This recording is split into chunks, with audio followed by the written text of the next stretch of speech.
audio program is presented. Audio program is presented.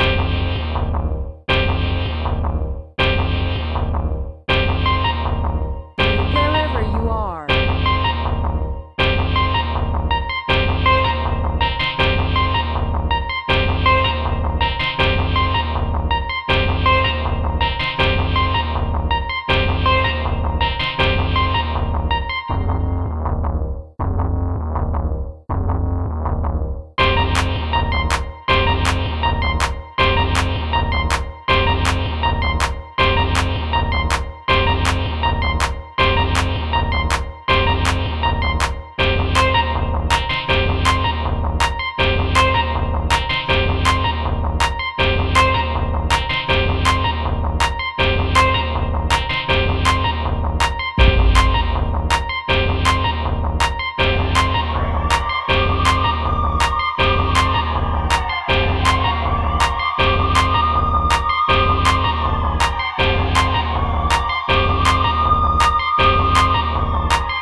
Philosophy is the science which considers truth.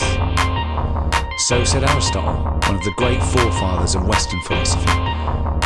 In its attempt to seek out the truths and principles of human existence, philosophy must answer questions of beauty, of justice, of language, indeed, of the mind itself.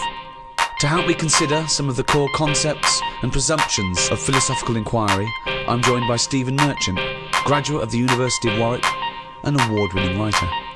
It's a pleasure to be here. And Carl Pilkington, a man with no education, didn't really go to school, no awards, head like a fucking orange, you know the twat.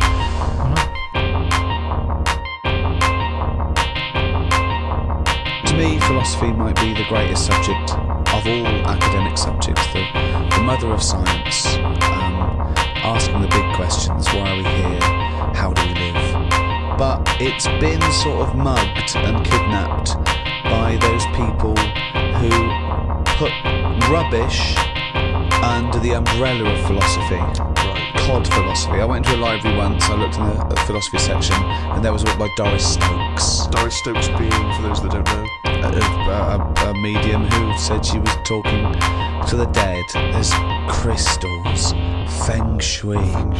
Oh, God. The interesting thing about feng shui is how, I remember someone came into an office I was working in once and she said, you're going to need crystal here above the lavatory to get all the negative chi out of the cistern. And she said, this crystal is £25. And they go, well, we're not going to spend that. And she went, okay, I got one here for £5. Brilliant. It was surprisingly convenient that she had a number of different crystals that apparently did the same job. We're also going to need a brush to get the shit out of the toilet. What have you got for that? Yeah, there's a lot of that twaddle. There was a woman I remember once, I used to do a radio show on the BBC World Service, and she came in and she could tell from the coloured liquids that you chose, from a big selection of coloured liquids, she could tell a lot about your personality from that. So I picked about 3 or 4, and she looked at them and I chose like a blue one, just arbitrary, and she looked at me and she said, okay, I get the sense that you like to communicate with people, but on a global level. And you were working for the World Service. As we spoke, we were broadcasting on the World Service. I don't know why, she just read it from the liquids. As a novice, one of the key catchphrases, if you like, of philosophy, and one that's always intrigued and confused me a little, is the famous René Descartes quote, I think, therefore I am. A lot of people think of that as the epitome, in a way, of a philosophical statement. First thing we ever did, I think, at degree level, and it's the one thing I'd already heard of. It's one of those things that sort of filters down, cogito ergo sum, as you say, I think therefore I am, when Descartes was pondering his existence. Just before we get to his conclusion, Carl, how do you know this isn't a dream?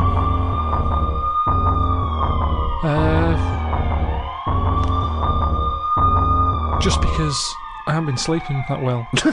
Right, No, okay. No, but you could still be dreaming, couldn't you? Because this could be a dream that you haven't been sleeping lately. You could be dreaming the last few nights you haven't been sleeping. in dreams, the different, like I say, I don't have that many of them because I don't sleep that well. But when I do have one, there's something different and vivid about it. Now, if I was dreaming all this, I reckon my boiler would have been fixed ages ago. I don't think anyone has a dream that goes on for that amount of time.